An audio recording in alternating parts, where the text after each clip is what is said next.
வீடியோக்குள்ளே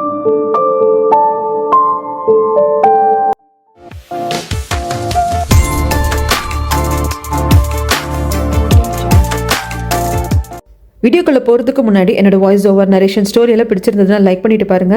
அப்படியே உங்கள் ஃப்ரெண்ட் அண்ட் ஃபேமிலி கூடயும் ஷேர் பண்ணிக்கோங்க. இது வரைக்கும் யாராவது சப்ஸ்கிரைப் பண்ணால் பார்த்துட்டு இருந்தீங்கன்னா மறக்காமல் சப்ஸ்கிரைப் பண்ணிக்கோங்க. இப்போ வாங்க வீடியோக்குள்ளே போயிடலாம். அரசரை நேராக பாயிண்ட் பண்ணி வைக்கிறப்போ அரசருக்கு முழிப்பு தட்டிடுது. ஜின்மு என்ன பண்ணுற அப்படிங்கிறப்போ, நான் என்ன பண்ணுறேன் அப்படிங்கிறதெல்லாம் இருக்கட்டும், என்கிட்ட இளவரசர் வந்து சொன்னார், நான் தான் மயூங்கா, அவன் தான் ஜின்முவான், நீங்கள் எங்களை மாற்றிட்டீங்களாமே, அது உண்மையா என்ன ஏதுன்னு சொல்லுங்கள். ஏன்னா நான் இளவரசர் சொல்கிறத நம்புறதா கிடையாது, நீங்கள் உண்மையை சொல்லுங்கள் அப்படின்னு சொல்லி கேட்டுக்கிட்டே இருக்க. இந்த பக்கம் சொல்ல நான் வந்து கேட்பா, என்ன சொல்கிறீங்க, நீங்கள் இளவரசர் இந்த நாட்டை விட்டுட்டு எங்கே வருவீங்க, என் கூட ஓடி வரேன்னு சொல்கிறீங்க, கொஞ்சமாக அறிவோட தான் பேசுகிறீங்களா அப்படிங்கிறப்போ, சொல்லனா நான் இளவரசன் அப்படிங்கிறதுனால தானே நீ என்னை விட்டு விலகி விலகி போகிற, அதுதானே காரணம், அது மட்டும் நீ சொல்லு, நீங்கள் இளவரசனா இல்லைன்னா நான் உங்களை காதலிச்சிருப்பேன்னு சொல்லு, அதுக்கப்புறம் நான் எல்லாத்தையும் சொல்கிறேன் அப்படிங்கிற சமயத்தில் கேர்டேக்கரிங்க ஓடி வந்திருப்பாரு. இளவரசரே ப்ளீஸ் கொஞ்சம் வந்து அரசரோட சேம்பருக்கு வாங்க, ஏன்னா ஜின்மு அரசரை பார்க்க போயிருக்காங்க, ரொம்ப கோவமாக இருக்காங்க, நீங்கள் வாங்க அப்படின்னு சொல்லி கூப்பிடுறாங்க. இவங்க 3 பேர் வந்து வெளியே நிற்கிறதுக்கும் உள்ளே வந்து ஜின்முவும் அரசரும் பேசுறது எல்லாத்தையும் கேட்டுப்பாங்க. அரசர்கிட்ட சொல்லுங்க சொல்லுங்க அப்படின்னு சொல்லிட்டு ஜின்மு கேட்குறப்போ அரசர் ஒன்றும் சொல்கிறதில்ல, எழுந்து மண்டி போட்டு மன்னிச்சிருப்பா, என் மயூங், என் தங்க புள்ள நீ தான்ப்பா மயூங் அப்படின்னு சொல்கிறாங்க. அவ்வளோதான், அப்படியே இந்த ஜின்முவோட முகம்லாம் ஒரு மாதிரி ஆகிடும். நான் பயந்துட்டேன்ப்பா, இறந்து போன அரசரோட பையனை உன்னை காப்பாத்துறதுக்காக நானே ஃபியூச்சரில் கொல்ல வேண்டி வருமோ அப்படிங்கிற பயம் எனக்கு வந்துருச்சு. உங்கள் 2 பேரோட உயிரும் போகாமல் நீங்கள் 2 பேரும் யாராலையும் ட்ரிகர் செய்யப்படாமல் நீங்கள் 2 பேரும் உயிரோடு இருக்கணும் அப்படிங்கிறதுக்காக தான்ப்பா இதை பண்ணேன் அப்படின்னு அரசர் சொல்ல வெளியே இதை 3 பேரும் கேட்டுப்பாங்க. இளவரசருக்கு இந்த உண்மை எப்போ தெரிஞ்சு போச்சு, சொல்லனாக்கு இப்போ தானே தெரியுது. அப்படியே இளவரசரை பார்க்குறா. இந்த பக்கமாக கொன்னுடுப்பா, என்னை கொன்னுட்டா உன்னோட மனசு கொஞ்சம் அமைதியாகும், கொன்னுடு அப்படிங்கிறாங்க. கொல்றதுக்காக தான் வந்தேன், கொல்ல தான் போகிறேன், ஃபர்ஸ்ட் உங்களை கொண்டுட்டு அதுக்கப்புறம் நான் சாக போகிறேன் அப்படின்னு சொல்லிட்டு வாழை வந்து ஓங்கிடுவார் ஜின்மு. ஆனால் அங்கே இருக்கிற பொருட்கள் எல்லாத்தையும் அடித்து உடைப்பாங்க. அப்போ ஒரு பெட்டி விழும். அதில் சின்ன வயசுலேருந்து ஒவ்வொரு வருஷமும் ஆகிறப்போ ஜின்மு ஒருத்தர் வந்து ஓவியமாக வரைஞ்சு கொண்டு வந்து கொடுப்பாரு இல்லையா, அந்த வரைகிறது எல்லாத்தையும் அரசர்கிட்ட தான் கொண்டு வந்து கொடுத்துருப்பாங்க. அந்த டப்பா சதுருது, அதில் இருக்கிற ஒவ்வொரு ஓவியத்தையும் எடுத்துட்டு, இது நீ பவண்டராக ப்ராக்டிஸ் பண்ணப்போ, இது நீ எழுத படிக்க கற்றுக்கிட்டப்போ, இது நீ வந்து ஹண்டிங்க்கு போனப்போ அப்படின்னு சொல்லிட்டு ஒவ்வொன்றையும் பார்த்துட்டு, என்னை மன்னிச்சிருப்பா, ஒரு அரசனா நான் ஜெயிச்சிருந்துருக்கலாம், ஆனால் ஒரு தகப்பனை நான் தோத்துட்டேன், என்னை மன்னிச்சிருப்பா அப்படிங்கிறப்போ அப்படியே வந்து நொறுங்கி போயிடுவான். நீங்கள் என்ன ரகசியமாக இந்த அளவுக்கு நேசிச்சிருக்கீங்க, இந்த அளவுக்கு அன்பு காட்டியிருக்கீங்க, ஆனால் நான் என் லைஃப்பில் மொத்தமாக எனக்கு நினைவு தெரிஞ்ச நாள்லேருந்து உங்களை வெறுத்திருக்கேன், உங்களை நான் கொல்லலாம் அப்படிங்கிற அளவுக்கு யோசிச்சிருக்கேன் அப்படின்னு சொல்லிட்டு அப்படியே ஜின்மு அவனே அடிச்சுக்கிட்டு அழுவான். இதெல்லாம் பார்க்குறப்போ உறவுகளோட உணர்ச்சி போராட்டம் இருக்கும் இல்லையா, அது அப்படியே தெரியுங்க. அதுக்கப்புறம் அழுது முடிஞ்சு ஆசுவாசம் ஆனதுக்கப்புறமாக ஜின்மு வெளியே வந்து, நீ தப்பாக சொல்லிட்டப்பா, இவர் என் அப்பா கிடையாது, இறந்து போன அரசர் தான் என்னோட அப்பா, நீ தான் இளவரசன், போதுமா அப்படின்ட்டு போகிறப்போ, டேய் என்னடா உளர்ற, அவர் தான்டா உன் அப்பா அப்படிங்கிறப்போ கையெடு அப்படின்னு சொல்லிட்டு ஜின்மு அங்கேருந்து போயிடுவான். சொல்லணும் அப்போ தான் யோசிப்பா, அப்போ ஜின்மு தான் என் அண்ணன், நானும் ஜின்மு தான் ஆஃப் பிரதர் அண்ட் சிஸ்டர் அப்படின்னு சொல்லிட்டு யோசிக்கிறா. அதுக்கப்புறமாக இளவரசர் வந்துட்டு அப்படியே உள்ளே வருவார். அந்த கீழே கிடக்கிற அந்த ஓவிய பேப்பரெல்லாம் எடுத்து வைக்கிறப்போ, அப்பா உனக்கு எப்போ இது தெரிய வந்தது, உனக்கு முன்னவே தெரியுமா அப்படின்னு அரசர் கேட்குறப்போ அப்படியே மண்டி போட்டு இளவரசர் உட்காந்து, அரசரே என்னோட க்ரௌனை எடுத்துக்கோங்க, அதுக்கு சொந்தமானவன் ஜின்மு தான், இல்லை மயூங்கு தான், ஏன்னா நீங்கள் பேரையும் மாற்றிட்டீங்க, ஜின்மு தான் மயூங்கு தான் ஜின்மு, நான் தான் ஜின்மு, ஸோ தயவு செய்து என்கிட்ட இருக்கிறத எடுத்துட்டு அவனுக்கு கொடுத்துடுங்க, உங்கள் உண்மையான மகனுக்கு கொடுங்க அப்படின்னு சொல்லிட்டு அழறப்போ அரசருக்கு என்ன பண்ணுறதுன்னு தெரியாமல் அழுவாங்க. இந்த பக்கம் ஜின்முக்கு ரொம்ப கஷ்டமாக இருக்குது, தங்கச்சிக்காரியை பார்க்கலான்னு வந்திருக்கு, அந்த டோரெல்லாம் சீல் அடித்து வச்சுருப்பாங்களே, நான் உன்னை ரொம்ப மிஸ் பண்ணுறேன் அப்படின்னு சொல்லிட்டு வெளியே உட்காந்து அழுவாரு. ஜின்மு தான் அழறாங்க அப்படிங்கிற தங்கச்சிக்காரிக்கு தெரிஞ்சிருச்சு. ஜின்மு இப்படி வராத, இங்கே உட்காந்து அழாத, என்கிட்ட பேசாத, யாருக்கோ தெரிஞ்சதுன்னா பிரச்சனை ஆகிடும், எது கலர என்ன ஆச்சு ப்ளீஸ், எதுவாக இருந்தாலும் பார்த்துக்கலாம், எழுந்தப்போ அப்படின்னு சொல்கிறாங்க. இல்லை அங்கேயே உட்காந்து ஜின்மு அப்படியே அழுதுகிட்டே இருப்பார். அடுத்த நாள் விடியுது, தங்கச்சிக்காரி எழுந்துட்டு ஜின்மு அங்கே இருக்கியா என்ன ஏதுன்னு கேட்குறப்போ நம்மளுக்கு காட்டுறாங்க அங்கே ஜின்மு இல்லைங்க. இந்த பக்கம் இளவரசரால் சரியாக நடக்கக்கூட முடியல. சொன்னதை தாங்கி பிடிச்சிக்கிட்டு அவளோட ரூமில் கொண்டு வந்து படுக்க வச்சு தூங்க வைக்கிறான். அதுக்கப்புறமாக வெளியே வர்றப்போ தான் அவளுக்கு ஒரு விஷயம் தோணுது, அப்போது நானும் இளவரசரும் ரத்த சொந்தம் கிடையாது, அப்போ நான் அவரை காதலிக்கலாம், அது தப்பே கிடையாது, ஏன்னா நானும் ஜின்மு தான் பிளட் ரிலேஷன், நாங்கள் 2 பேர் தான் ஹாஃப் பிரதர் அண்ட் சிஸ்டர் அப்படின்னு சொல்லிட்டு அப்படி தால்மா பார்க்கறதுக்காக வரா. சொல்லனா என்ன இந்நேரத்தில் என்ன பார்க்க வந்திருக்க, மேடம் இளவரசர் அரசரோட பையன் கிடையாது, என்ன சொல்கிற, ஆமாம் இந்த உண்மை இப்பொழுதுக்கு யாருக்கும் தெரியாது, யாருக்கும் தெரியப்படுத்தக்கூடாதுன்னு அரசர் சொல்லிட்டாரு, ஆனால் இளவரசர் எல்லாருக்கும் இதை தெரியப்படுத்தணும்னு நினைக்கிறாரு, ஆனால் இப்பொழுதுக்கு இது ரகசியம், அப்போது இளவரசர் நான் காதலிக்கிறது தப்பில்லை தானே அப்படிங்கிறாங்க. என்ன சொல்லனா இப்படி பேசுகிற, நான் ரொம்ப கிரேசியாக பேசுகிறேன்ல, இவ்வளவோ பிரச்சனை போயிட்டுருக்கு, அரசரோட சொந்த பையனே இளவரசன் கிடையாது அப்படிங்கிறதெல்லாம் பெரிய உண்மை, ஆனால் அதை தாண்டி நான் என் காதலை பற்றி யோசிக்கிறேன்ல. ஆனால் நான் என்ன பண்ணுறதுன்னு எனக்கு தெரியல மேடம் அப்படிங்கிறாங்க. அதுக்கப்புறம் மந்திரியார் இன்னும் சில அமைச்சர்கள்லாம் வர சமயத்தில் விசு அங்கிள் வந்துட்டு ஜின்மன் கிட்ட சொன்னதில் உண்மையாகவே ஏதோ மிஸ் அண்டர்ஸ்டாண்ட் பண்ணிக்கிட்டான்னு நினைக்கிறேன்.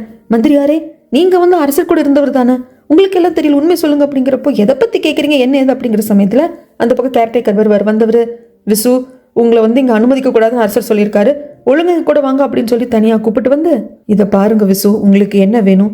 இறந்து போன அரசரோட மகன் ஜின்மு தானே அரியணை ஏறணும், அதுதானே உங்கள் ஆசை, அதுதான் நடக்க போகுது, அமைதியா இருங்க அப்படிங்கிறாங்க.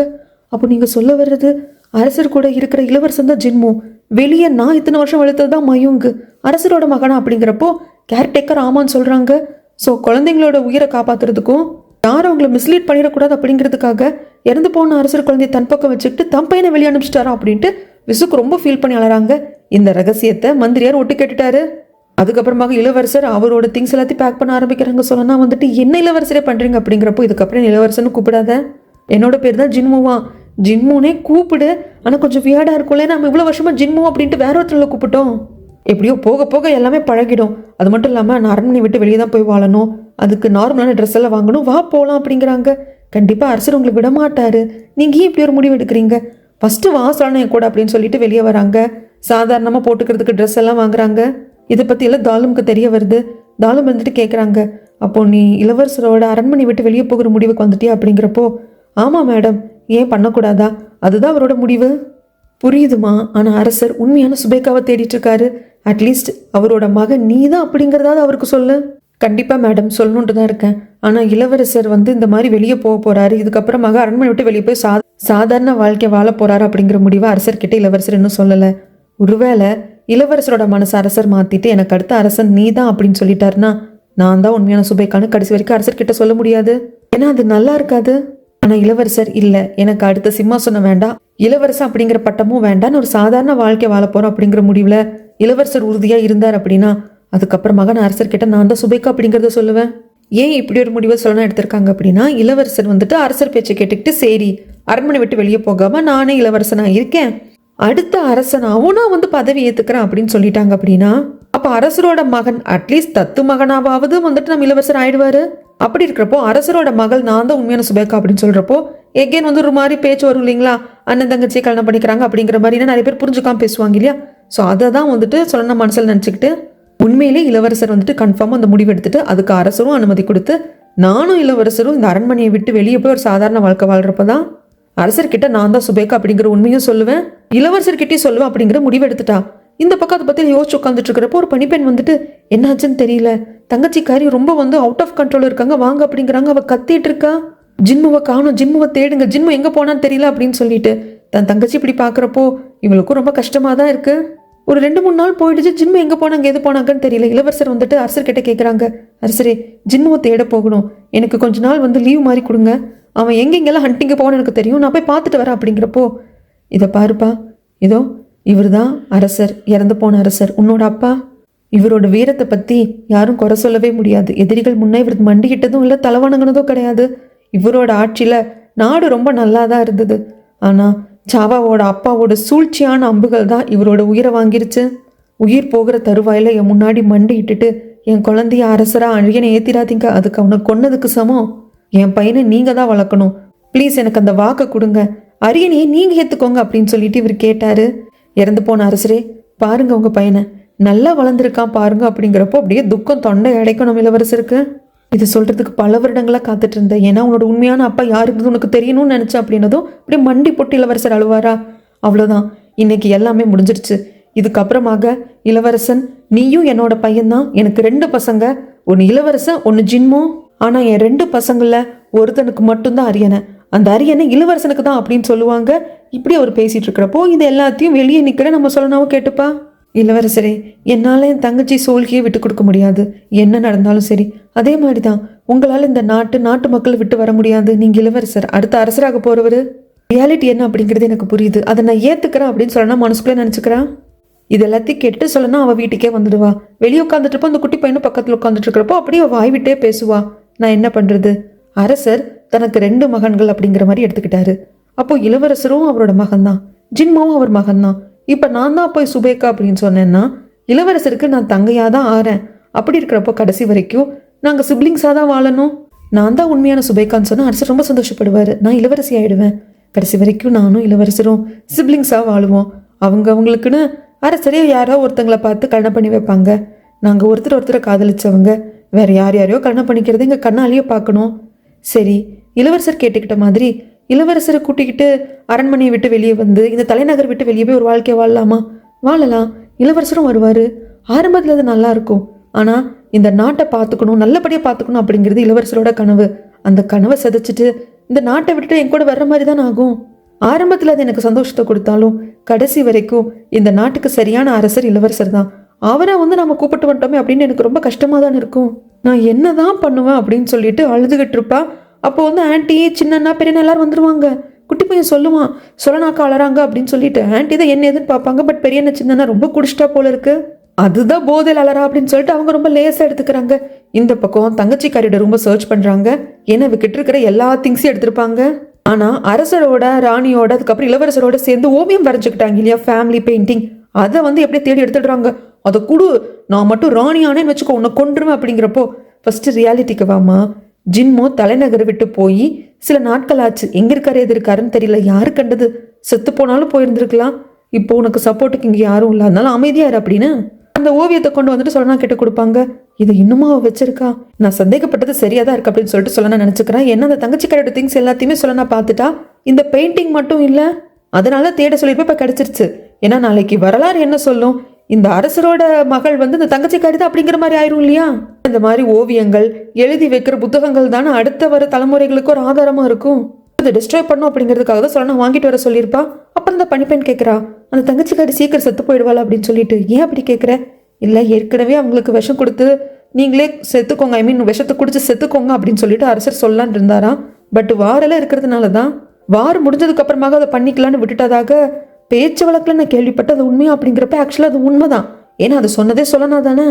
அந்த தங்கச்சிக்காரி பண்ண தப்புக்கு அவள் உயிர் எடுக்கிறது சரியான தண்டனை தான். ஆனால் இப்போ நம்மளுக்கு வார் வந்திருக்கு, அதுதான் நம்மளுக்கு முக்கியம், நம்ம நாட்டை காப்பாத்துறது தான் முக்கியம், அதுக்கப்புறம் பார்த்துக்கலான்னு சொன்னதே சொல்லனா தானே. அது சொல்லனாக்கு ஞாபகம் வர, அச்சோ அப்படி நடக்கிறதுக்கு வாய்ப்பு இருக்கே அப்படின்னு சொல்லிட்டு யோசிச்சுட்டு இருக்கா. இந்த பக்கம் தங்கச்சிக்காரி தான் காட்டுறாங்க. சொல்லனா, எங்கிட்ட இருக்கிற எல்லாத்தையும் எடுத்துக்கிட்டேன், நான் தான் அந்த நாட்டோட இளவரசியாக இருந்தேன், அதை பறிச்சுக்கிட்டேன், ஜின்முவை காட்டி கொடுத்தேன். இப்போ ஜின்மு எங்கே இருக்கான் ஏது இருக்கான்னு தெரியல. ஜின்மு தான் என்னோட ஒரே நம்பிக்கை, அவனையும் என்கிட்ட இருந்து பறிச்சுக்கிட்டே உன்னை சும்மா விட மாட்டா அப்படின்ட்டு கோவத்தில் உட்காந்துட்டு இருக்கிறப்போ உள்ள தங்கச்சிக்காரி தூங்கிட்டு இருக்கா அப்படின்னு நினச்சிட்டு தான் இங்கே சொல்லனா உட்காந்து புலம்பிட்டு இருப்பா. என்னால் முடிஞ்சது உன்னை இங்கிருந்து கூப்பிட்டு போகணும்னு ஆசைப்படுறேன். நீ என் கூட வந்தேன்னா நல்லா இருக்கும், இல்லைன்னா கண்டிப்பாக அரசர் உன்னை கொண்டுடுவாரு. ஏன்னா நீ பண்ண தப்புக்கு எப்போவோ உனக்கு விஷம் கொடுத்து கொள்ளணும் அப்படின்னு தான் எல்லாருமே பேசிக்கிட்டாங்க. ஆனால் வார் வந்ததுனால தான் அது தள்ளி போயிருக்கு.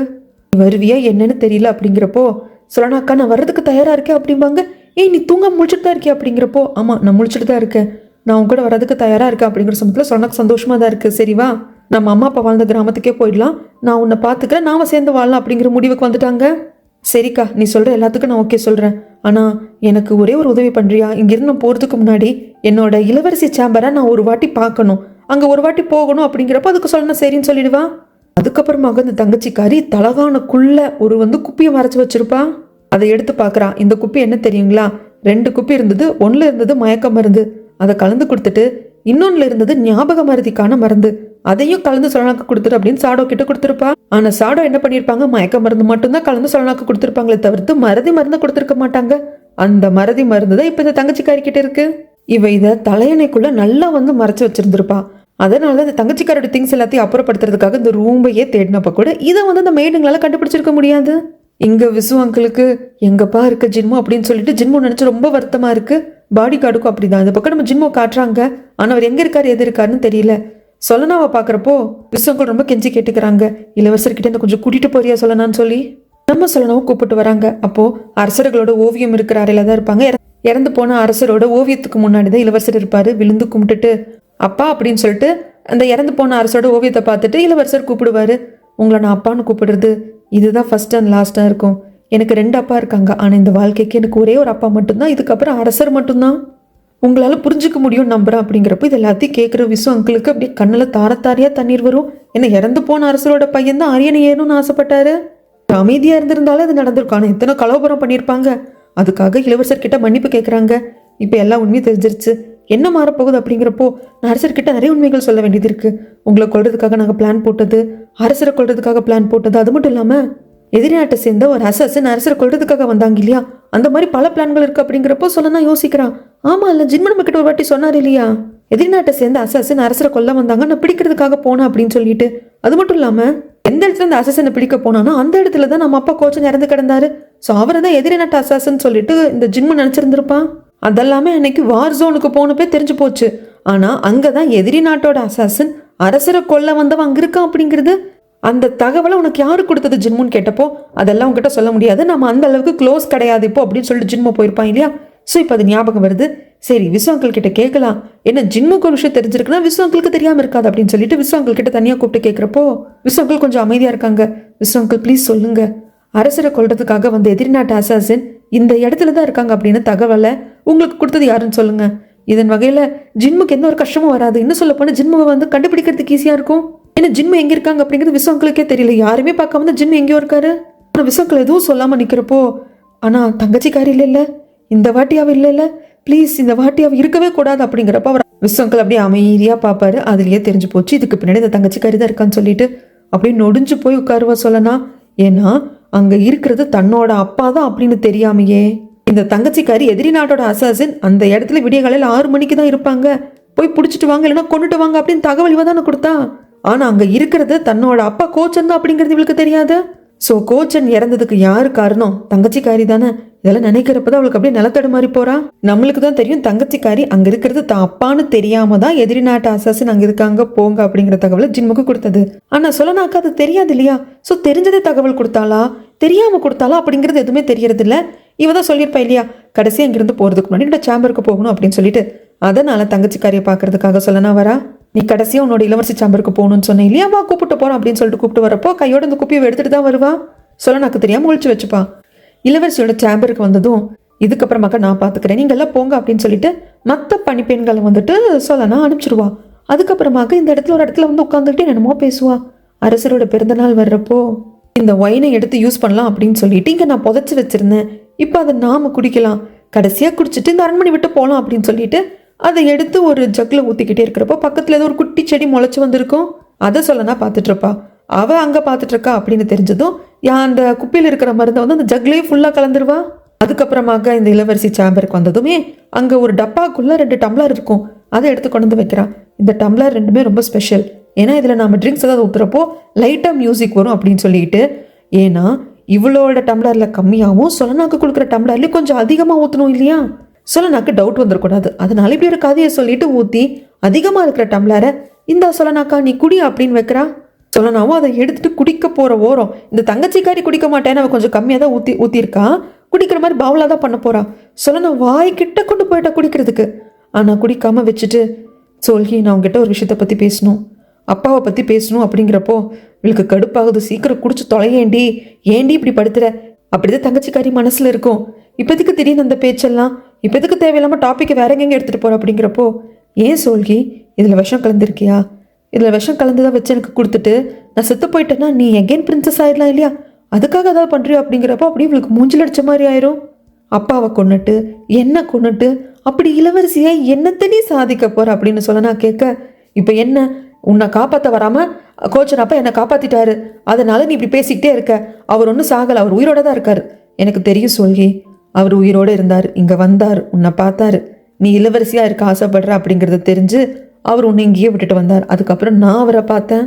ஆனால் இதுக்கப்புறம் நம்மளால் அவரை பார்க்க முடியாது அப்படிங்கிறப்போ என்ன சொல்கிறாயவா அப்படிங்கிற மாதிரி தான் தங்கச்சிக்காரி பாப்பா. இங்கே சீன் அப்படியே கட் பண்ணால் அரசரை தான் காட்டுறாங்க. இப்போ மந்திரியாருக்கும் உண்மை தெரிஞ்சு போச்சு. அரசரை பார்க்குறப்போ, அரசரே நீங்கள் இவ்வளோ பெரிய விஷயம் பண்ணியிருக்கீங்க, உங்களோட ட்ரூ ஃபீலிங்ஸ் என்ன அப்படிங்கிறது யாருக்கிட்டையும் காட்டிக்கிட்டது இல்லை, எல்லாத்தையும் மனசுக்குள்ளேயே ஒழிச்சுக்கிட்டீங்க. ஆனால் உங்கள் பொண்ணான உண்மையான சுபேக்காவை நான் கண்டுபிடிச்சி கொடுக்கறதன் மூலியமாக ஏதோ என்னால் முடிஞ்சதை பண்ணாதான் நான் நினைப்பேன். கவலைப்படாதீங்க, நான் சீக்கிரம் கண்டுபிடிச்சிடுவேன் அப்படிங்கிறப்போ அப்போ தான் மாஸ்டர் வருவாங்க. மாஸ்டர் வந்துட்டு மந்திரியார் கஞ்சாட காட்டுவாங்க, அரசருக்கும் வணக்கம் வைப்பாங்க. மந்திரியார் வந்து என்ன ஏதுன்னு கேட்குறப்போ ஆக்சுவலாக கோச்சன் தான் வந்து தன்கிட்ட லெட்டர் கொடுத்தாங்க இல்லையா, அதை வச்சு அரசர் கோச்சனோட அந்த ஓவியத்தை வரைஞ்சிட்டாரு. அதை வச்சு கோச்சனை வந்து தேட சொல்லியிருப்பாங்க. ஏன்னா கோச்சன் இறந்து போயிட்டாங்க அப்படிங்கிறது இவங்க யாருக்கும் தெரியாது. அப்படி ஒவ்வொரு ஊராக கோச்சனை தேடிட்டே இருந்தப்போ கடைசியாக கோச்சன் சொல்லனா அந்த குட்டி பையன்கள் ஹாஸ்பிட்டலுக்கு போயிருப்பாங்க இல்லையா. எந்த சமயத்தில் லியோட நாட்டுக்கு ஸ்பையாக போயிட்டு அதுக்கப்புறம் அங்கிருந்து தன்னோட கிராமத்துக்காக சொலனா வந்திருப்பா. தன் பொண்ணு சொலனா தன்னோட கிராமத்துக்கு வந்திருப்பாளோ, அவளை பார்க்கணும் போல இருக்கு. அதுக்கும் அங்க போய் பார்க்கலாம் அப்படின்னு சொல்லிட்டு குட்டி பையனை கூப்பிட்டு கோச்சன் வந்திருப்பாரு இல்லைங்களா. அந்த சமயத்துல சொலனா வந்து ஒரு ஸ்பை அப்படின்னு அரசர் லீக்கு தெரிய வந்திருக்கும். அதனால சொலனா உடனே கூப்பிட்டு வர மறுத்தா அவளை கொன்னுடு அப்படின்ட்டு லீ வந்து சில ஆட்களுக்கு ஆர்டர் கொடுத்துருப்பாங்க. அவங்க வந்த சமயத்துல அவங்க கூட ஃபைட் பண்ணியிருப்பாரு கோச்சன். அப்படி ஃபைட் பண்ணப்ப இவருக்கு அடிபட்டிருக்கும். அந்த சமயத்துல சொலனா தானே மருத்துவர்கிட்ட கூட்டிட்டு வந்திருப்பா. அப்ப கூட மருத்துவர் வந்துட்டு தூக்க மருந்தோட கலந்த ஒரு மருந்து கொடுத்துருந்துருப்பாரு. இவர் நல்லா தூங்குவாருமான்னு சொல்லியிருப்பாங்க. அதுக்கப்புறம் தானே சொலனா குட்டி பையன் அங்கே விட்டுட்டு நான் வந்துடுறேன் அப்படின்னு சொல்லிட்டு லீயோட நாட்டு படை வீரர்களோட லீயோட நாட்டுக்கு போயிருப்பா. அதனால கோச்சனோட அந்த ஓவியத்தை காமிச்சு தேடுறப்போ, ஆமா சில நாட்களுக்கு முன்னாடி இவர் இங்க வந்தாரு, இவரு கூட ஒரு பொண்ணு இருந்தாங்க அப்படின்றத மருத்துவர் சொல்லியிருப்பாங்க. அப்படியா, அந்த பொண்ணு எப்படி இருப்பாங்கன்னு சொல்லுங்க, நாங்க வரைஞ்சுக்கிறோம் அப்படின்னு சொல்லியிருப்பாங்க. ஸோ அதன் வகையில கோச்சன் கூட இருந்தவங்க தான் உண்மையான சுபேக்கா, அவங்க தான் அரசரோட உண்மையான மகளா இருக்கணும் அப்படின்னு சொல்லிட்டு அந்த ஓவியத்தை வரைய சொல்லியிருப்பாங்க. இதெல்லாமே மந்திரியார் சொல்லிட்டாரு, எல்லாத்தையும் விசாரிச்சுட்டாரு. ஆனா இப்ப வரைஞ்சிட்டு வர பொண்ணு தான் அரசரோட பொண்ணு அப்படின்னு மாஸ்டர் கிட்ட சொல்லல. மாஸ்டர் கிட்ட சொன்னது என்ன, கோச்சனோட ஓவியத்தை காமிச்சு கோச்சனை கண்டுபிடிங்க அப்படிங்கிறது மட்டும்தான். ஆனா கோச்சன் கூட ஒரு பொண்ணு மருத்துவமனையில் இருந்தா அப்படிங்கிறப்போ அந்த பொண்ணை கண்டுபிடிச்சு ஒருவேளை கோச்சனை கண்டுபிடிக்கலாம் அப்படிங்கிறதுக்காக தான் அந்த பொண்ணோட ஓவியத்தை வரைஞ்சிட்டு வாங்க அப்படின்னு சொல்லி தான் மாஸ்டர் வரைஞ்சு வாங்கிட்டு வர சொல்லியிருப்பாங்க. மாஸ்டரும் வரைஞ்சு கொண்டு வந்து கொடுத்துட்டாரு. கோச்சன் மருத்துவரை பார்க்க போனப்போ இந்த பொண்ணும் கூட இருந்தாங்களாமா. இந்த பொண்ணு எங்காவது தேடினா கோச்சன் கிடைப்பாங்க அப்படின்னு சொல்ல அந்த ஓவியத்தை இப்பதான் மந்திரியாரே பிரிச்சு பாக்குறாங்க. மந்திரியார் பிரிச்சு பாக்குறப்பதான் பக்கத்துல மாஸ்டரும் பார்ப்பாங்க. அது சொல்லணும் அப்படிங்கிறது தெரிஞ்சு போச்சு. அதிர்ச்சியில மந்திரியார் அப்படியே மாஸ்டரை பார்க்க இங்க சீன் அப்படியே கட் பண்ணா.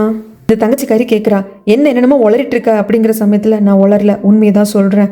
எதிரி நாட்டோட அசாசன் அரசரை கொல்ல வந்திருக்காரு அப்படின்னு சொல்லிட்டு எதிரி நாட்டிலேருந்து உனக்கு வந்த தகவல். எதிரி நாட்டோட அசாசன் வேறு யாருமே கிடையாது, நம்ம அப்பா கோச்சன் தான். ஏன்னா நம்ம அப்பா கோச்சன் அரசர் தான் நம்ம குடும்பத்தை அழிச்சிட்டாங்க அப்படின்னு நினச்சாரு. அதனால அரசரை பழி வாங்குறதுக்காக துடிச்சாரு. அதனால இதெல்லாம் நடந்து போச்சு அப்படிங்கிறப்போ, ஐயோ என்ன சொல்ற ஏது சொல்ற அப்படின்னு நம்ம பதறி போயிடுவா. எனக்கு தெரியும் சொல்கி, கண்டிப்பா நீ தெரிஞ்சு பண்ணிருக்க மாட்டா அப்படிங்கிற நம்பிக்கை எனக்கு இருந்தது. இப்போ நீ இந்த அளவுக்கு பதட்டப்படுறப்ப எனக்கு தெரிஞ்சு போச்சு. நீ சத்தியமா அங்க இருக்கிறது நம்ம அப்பா கோச்சன் தான் தெரிஞ்சு அப்படி நீ தகவல் கொடுக்கல. யாரோ ஒரு அசாசன், எதிரி நாட்டு அசாசன் நினைச்சுதான் நீ தகவல் கொடுத்துருக்கா. நாங்க இறந்து போனது நம்ம அப்பா. நான் அன்னைக்கு மட்டும் நீ தகவல் கொடுக்காம இருந்திருந்தேன்னா அவர் இப்போ உயிரோட நம்மோட இருந்திருப்பாரு. நான் இது உங்ககிட்ட இருந்து மறைச்சிடலாம் தான் நினைச்சேன், இது உங்ககிட்ட சொல்லக்கூடாதுன்னு தான் நினைச்சேன். ஏன்னா இது நீ தெரியாம பண்ண தப்பா இருந்தா நீ ரொம்ப உடஞ்சு போயிடுவ அப்படின்ட்டு. ஆனா ஏன் தெரியுமா அந்த உண்மையை சொல்லணும்னு தோணுச்சு, நீ எனக்கு விஷம் வச்சப்போ. எனக்கு என்ன தெரியாது நினைச்சிட்டு இருக்கியா? அங்க புதைச்சிருந்த பானையில இருந்த ஒயின் எடுத்து ஊத்துறப்போ நான் சரியா கவனிக்கல அப்படிங்கிறப்போ நீ வச்சிருந்த குப்பியில் இருக்கிற மருந்து அதுக்குள்ள கலந்து அதை நான் அப்பவே பார்த்துட்டேன். இப்போவும் உனக்கு அந்த புத்தி அடங்கலை பார்த்தியா? இளவரசி ஆகணும் தான் தான் எல்லாம் அப்படிங்கிற புத்தி என்னை கொல்ற அளவுக்கு நீ வந்துட்ட. இதுக்கப்புறமும் உங்ககிட்ட உண்மையை சொல்லாம இருந்தா சரிப்பட்டு வராது. அப்பா சாவுக்கு நீ தான் காரணம். அது மட்டும் இல்லாம அவரு தான் உன்னோட அப்பா, உன்னோட சொந்த ரத்தத்தை நீ கொண்டு இருக்க அப்படின்னு சொல்லிட்டு இன்னும் என்ன கிடைச்சாதான் உன்னோட இந்த பதவி வெறியும் பணத்தாசை வெறியும் கௌரவ வெறியும் அடங்கும் அப்படின்னு சொல்லிட்டு அங்கிருந்து சொல்லனா போயிடுவா. தங்கச்சிக்காரி எப்படியும் அழுதுட்டே உட்காந்துருப்பா. இல்ல இவ பொய் சொல்றா, அது கண்டிப்பா பொய் தான். அப்பா எப்படி அசாசனா இருக்க முடியும்? இல்ல அவர் செத்துருக்க மாட்டார் அப்படின்னு இவளுக்குள்ளேயே சொல்லிக்கிட்டாலும் ரியாலிட்டி ஒரு ஸ்டேஜில் ஹிட் ஆயிடுது. ஏன்னா அன்னைக்கு இவளுக்கு ஒரு கனவு வந்தது. அந்த கனவுல கோச்சன் பேசியிருப்பாரு, நீ பிறந்தது அம்மா எனக்கு கிஃப்ட் அப்படி இப்படின்னு சொல்லியிருப்பாரா. அது எல்லாத்தையும் யோசிக்க இவளுக்கு கொஞ்சம் ரியாலிட்டி ஹிட் ஆகுது. But at the same time இல்ல அப்போ உயிரோட தான் இருப்பாரு. கண்டிப்பா சில வருடங்கள் போனதுக்கு அப்புறமாக என்ன பார்க்க வரலான் இருப்பாரு அப்படின்ட்டு இவளுக்குள்ளேயே சொல்லிக்கிறான். இந்த பக்கம் அரசர்கிட்ட சொல்லிட்டாங்க, அரசர் இந்த மாதிரி இந்த ஓவியம் கிடைச்சிருக்கு. சில மாசங்களுக்கு முன்னாடி கோச்சன் ஒரு மருத்துவர்கிட்ட மருத்துவம் பார்த்துக்க போயிருக்காங்க. கோச்சனோட பெயிண்டிங்கை வச்சு நம்ம அவரை தேடின சமயத்துல அந்த மருத்துவர் தான் சொன்னார், சில மாசத்துக்கு முன்னாடி ஒரு ட்ரீட்மெண்ட்டுக்கு வந்தார், கூட ஒரு பொண்ணு குட்டி பையனும் வந்தாங்கன்ட்டு. அப்போ அந்த பொண்ணை நீங்க டிஸ்கிரைப் பண்றீங்களா, நாங்க வரைஞ்சுக்கிறோம்னு சொன்னோம். வரைஞ்சு ஓவியமும் வந்துருச்சு அப்படின்ட்டு அரசர்கிட்ட கொடுக்குற வரைக்கும் இதை நான் பார்த்துட்டேன், அதுல இருக்கிறது சொல்லணும் அப்படிங்கிறதுல சொல்லவே இல்லை. அரசரே பார்த்து புரிஞ்சுக்கிட்டுன்னு விட்டுட்டாரு மந்திரியாரு. அதை பார்த்து அரசருக்கு சொல்லணும், என் பொண்ணு சொல்லணும் என் பக்கத்துலேயே இருந்திருக்கா, எனக்கு தெரியாம போச்சு அப்படின்ட்டு ரொம்ப ஃபீல் பண்ணுவாரு. இந்த பக்கம் தங்கச்சிக்காரியை தான் காட்டுறாங்க. அவள் அப்படியே அவளுக்குள்ளேயே டிஸ்டர்ப் ஆகிக்கிட்டே இருக்கா. இல்லை அப்பா வருவார், கண்டிப்பாக வருவார், எனக்கு தெரியும். இந்த சொல்லனாக்கா பொய் சொல்கிறா. தோ காலடி சத்தம் கேட்குது, என் அப்பா என்னை பார்க்க வராரு, கண்டிப்பாக வருவார். வந்துட்டு எனக்கு நிறைய ட்ரெஸ் வாங்கிட்டு வருவார், ஹேர்பின் வாங்கிட்டு வருவார், என் தங்கமே செல்லமே எனக்கு கொஞ்சுவார். இந்த சொல்லனாக்கா பொய் சொல்கிறா, என் அப்பா எப்படி என்னை தனியாக விட்டு சாவாரா அப்படின்ட்டு அலறா. இவளுக்கு என்ன பண்ணுறதுன்னு தெரியல, துக்கம் தொண்டை அடைக்குது, ஒரு மாதிரி மயக்கம் போட்டு விழுந்துடுவா. மயக்கம் தெளிஞ்சு கண்ணு முடிப்பா. இங்க சொல்லனாவ தான் காட்டுறாங்க. நாம பாட்டுக்கு எல்லாத்தையும் சொல்லிட்டு வந்துட்டோம், என்னாச்சு ஏதாச்சும் தெரியலையே, பார்க்க போலாமே அப்படின்னு சொல்லிட்டு சொன்னா அங்கிருந்து கிளம்புறா. இந்த பக்கம் முழிப்பு எழுந்து உட்காந்த தங்கச்சிக்காரி அவ குப்பி வச்சிருப்பா இல்லைங்களா, மருந்து கொஞ்சம் கலந்துக்கிட்டு கொஞ்சம் வச்சிருந்திருப்பா போல இருக்கு. இப்போ மருந்து எதுலையும் கலக்காம அவ அப்படியே குடிச்சிடுறா. இந்த பக்கம் அரசரை தான் காட்டுறாங்க. சொலனாதான் என் பொண்ணு சொலனாதான் அப்படின்னு சொல்லி பார்த்துக்கிட்டே இருக்கிறாரு அந்த ஓவியத்தை. அந்த சமயத்தில் ஒரு வாட்டி சொலனா நான் தான் அரசரோட மகள் உண்மையான சுபேக்கால் தெரிஞ்சதுக்கு அப்புறமாக எப்படி அரசர்கிட்ட சொல்றதுன்னு தெரியாம இந்த வருஷத்தோட எனக்கு 20 வயசு முடியுது, நானும் அந்த தங்கச்சிக்காரி ஒரே ஊரை சேர்ந்தவங்க அப்படின்லாம் சொல்லியிருப்பான் இல்லையா, அதெல்லாம் அரசருக்கு ஞாபகம் வருது. இந்த பக்கம் சொலனா வந்து பார்க்குறப்போ அந்த குப்பி வந்து தனியாக கிடக்கு, அதில் எந்த ஒரு மருந்தும் இல்லை. ஐயோ சூழ்கி நீ வந்து விஷத்தை குடிச்சிட்டியா அப்படின்னு சொல்லிட்டு சொலனா கதறுவான்.